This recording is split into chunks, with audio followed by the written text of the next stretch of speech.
ব্যাপারে আমরা যে অপর যে ছাত্র সংগঠনগুলো আছে সেই ছাত্র সংগঠনগুলোর সাথে কোঅর্ডিনেট করে তারপর আমরা আগামীকালে কর্মসূচি ঘোষণা করব।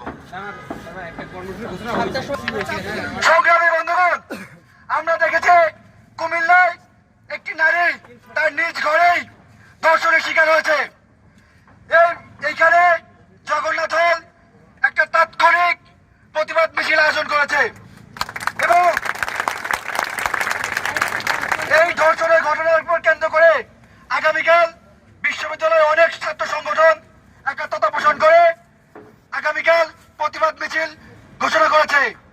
আগামীকাল আমরা সবাই তাদের কর্মসূচিতে অংশগ্রহণ করব এবং জগন্নাথ হলের পক্ষ থেকে আমাদের কর্মসূচি অব্যাহত থাকবে।